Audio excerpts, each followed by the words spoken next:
control, elimination of opposition, demonstration of power, psychological warfare. The tools change, but the logic persists. Second, the more elaborate the torture, the more desperate the regime. Strong governments execute quietly and efficiently. Weak governments resort to theatrical brutality to compensate for lack of legitimacy. Third, torture methods that become standardized across cultures. Crucifixion. Impalement. Flaying reveals something about human psychology.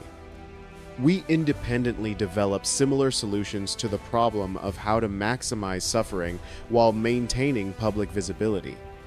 Fourth, punishments, chosen for symbolic reasons. Molten gold for greed.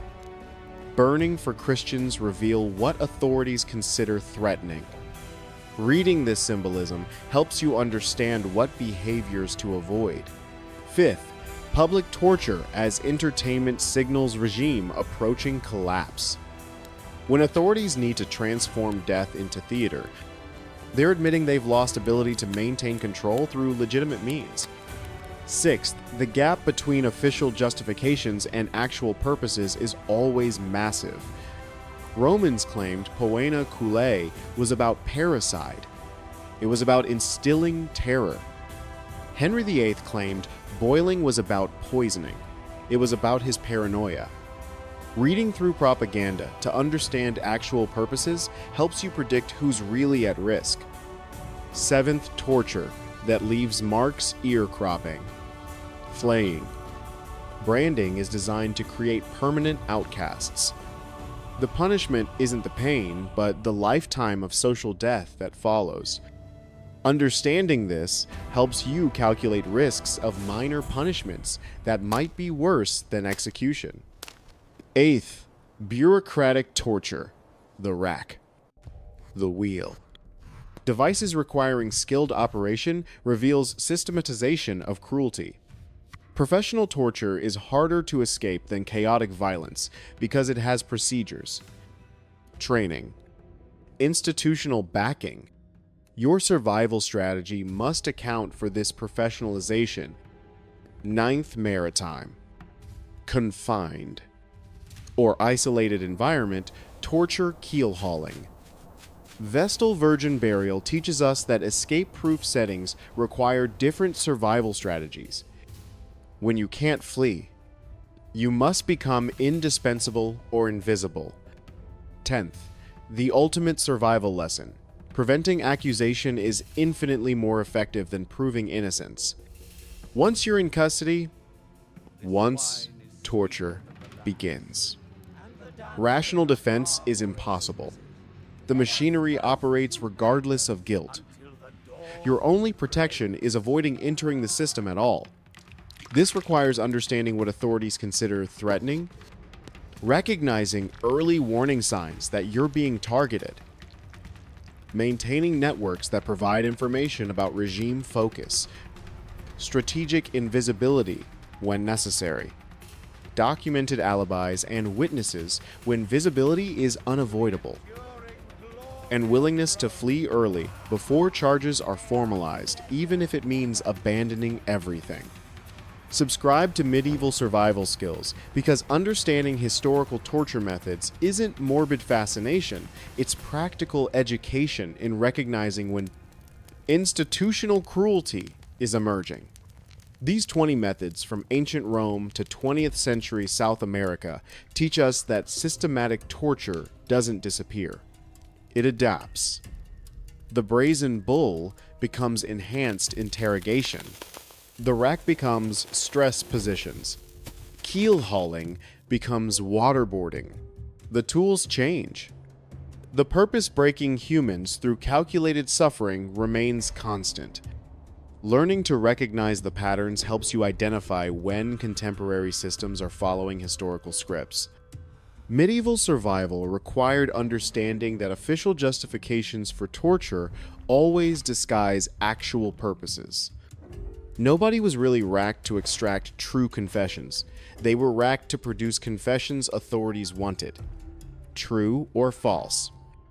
Nobody was really impaled to punish specific crimes. They were impaled to terrorize entire populations. The torture was never about the individual victim. It was about the thousands watching who would modify their behavior to avoid similar fates. Understanding this helps you recognize when modern systems employ similar logic. When punishment severity seems disproportionate to alleged offenses, authorities aren't pursuing justice. They're performing deterrence theater. The 20 methods cataloged here represent thousands of years of human cruelty. But they also represent thousands of years of survival wisdom learned by those who managed to avoid or endure them. The people who fled Rome before Christian persecution intensified. The sailors who recognized when naval discipline was becoming deadly and jumped ship at ports. The women who understood when vanity accusations were targeting wealthy widows and adjusted their visibility. The scholars who left Alexandria before intellectual persecution became fatal.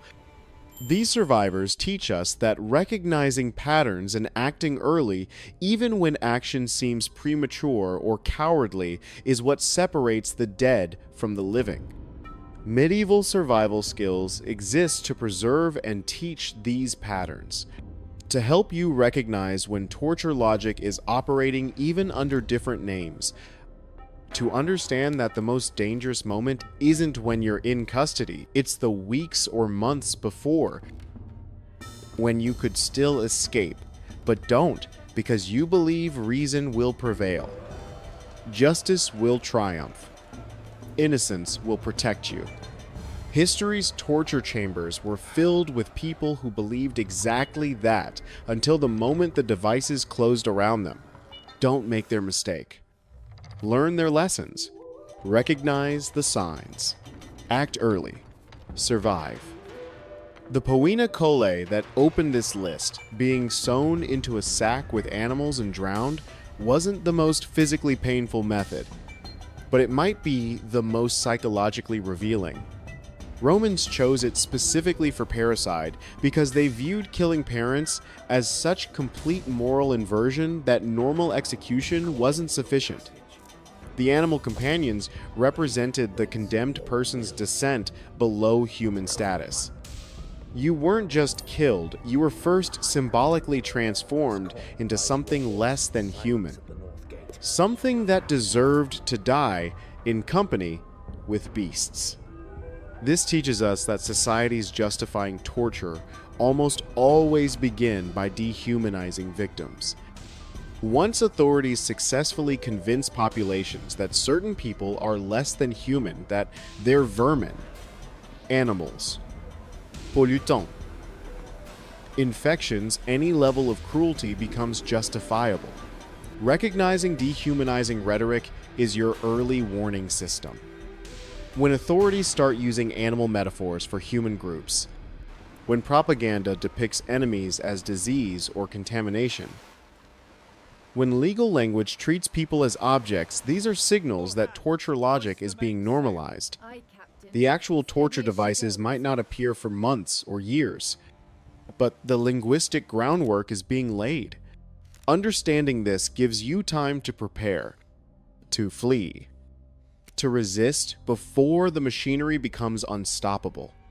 That's what medieval survival skills teaches, not just what historical torture looked like, but how to recognize the patterns that precede it.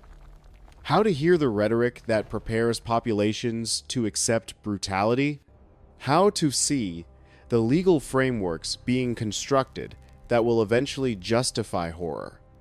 The 20 methods we've explored aren't just history. They're warning signs.